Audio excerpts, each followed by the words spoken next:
Because so many of us are tired, rather than something heavily theological, I'm going to do something lighter related to Halloween. So I'm going to ask you, which extremely famous church father in an extremely famous book wrote about vampires? Aha, you didn't think I would ask that one.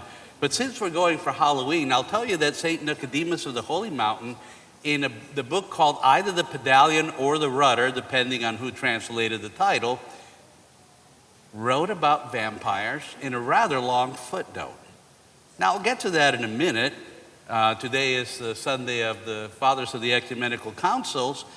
Now, the councils tended to have lots of canons, and what St. Nicodemus did was he compiled all the canons that from the beginning of the church until the day that he wrote, not just from the ecumenical councils, but from various synods, the councils, the canons of St. Basil, etc.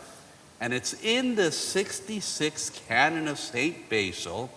It's a canon that says a grave robber shall remain excluded for communion for 10 years, that he talks about vampires.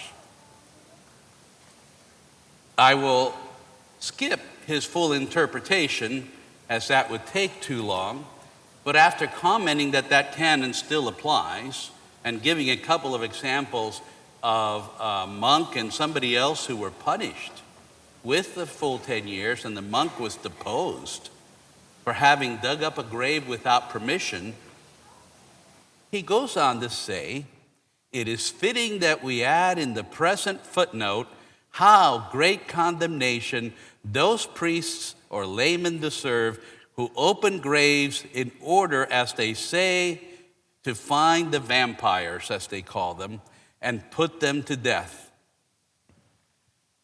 Now, he goes on for a while, and at the end he says, I tell you and I inform you with every assurance that vampires never occur, nor are there any in the world. Vampires, as you call them, are nothing else than a false and childish prejudice born of your fear and unbelief. And they're a silly notion which fools you and tells you that the dead rise out of their tombs and come forth to trouble you. There are no vampires, and this is the point I wanted to make today, because it is impossible for the devil ever to raise a dead person and to make a corpse that has been dead a month or two have blood or fingernails or any bodily movement or motion such as you imagine. Vampires are a silly notion. And he goes on for another 20 sentences, something like that. But here's what I want you to catch. Horror movies are fun. Talking about zombie apocalypses are fun. The important part is that no one but God can give life. And the reason these things don't exist is because no one but God has the power to raise someone from the dead.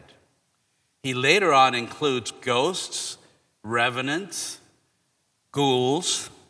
So I'm sorry, but for those of you who are waiting for the zombie apocalypse, it's not going to happen. And you can eat all the garlic you want, because after all, this is a Greek church and we wouldn't know what to do if we didn't put garlic on it, but there's simply no vampires to keep away. But there's another point I want to make, because really St. Nicodemus is repeating something that is said in 1 Corinthians 8 when Paul talks about meat offered to idols. And if you read that chapter, you will see that there were Christians saying, I can't eat meat sacrificed to idols. I might be contaminated. And in it, Paul says, demons are nothing. And basically, you don't have to worry about it. Now, remember, back then, there was no refrigeration. And I should tell you, my wife and I have lived in 2 third world countries. And my presbytera got really good at shopping at an open market. And here's what she learned in brief. On Friday, The meat is fresh. It comes in from the farms. On Saturday, it's getting a little older.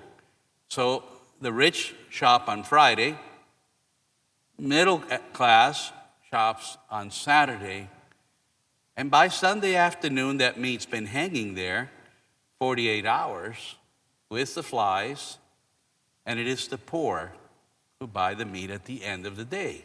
What Paul is saying is that people are buying meat that has just been freshly offered to idols, which was the custom back then.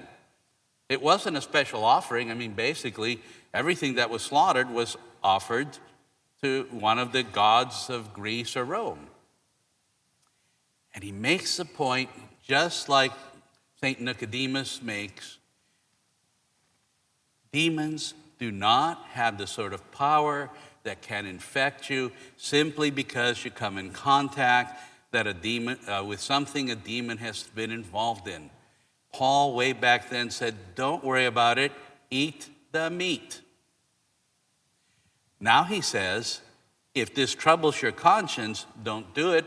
You should not do something that troubles your conscience. St. Nicodemus, several hundred years later, makes the point that if you're troubled still by the thought of a vampire, just call your priest out and have him sprinkle some holy water on the grave and be done with it. But he is not allowed, nor are you, to dig the grave up, because that body is holy unto the Lord and is to be left there until the resurrection, except with special permission of the bishop.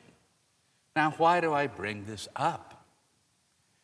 You know, even in the South, there's lots of tales, especially for those of you who came from Louisiana, lots of tales about things that go bump in the night. And there's lots of Hollywood movies that try to tell us that there are things that go bump in the night. There are not. You're safe. You don't have to worry about vampires, zombie apocalypses. You can freely celebrate Halloween because in the Middle Ages, Halloween began not as a way to worship the devil, but as a way to make fun of the devil. And so you dressed up in all the worst things that there were because it didn't matter, ha, ha, ha, they can't touch you. Do you hear what I'm saying? And this is the point that St. Nicodemus is making, and as Halloween is coming up, this is the point that I'm making, and I'm sad to inform you, like I said, no vampires, no ghouls, no revenants, no bogies, and no zombie apocalypse. May the Lord bless you and keep you this October and this Halloween. Amen.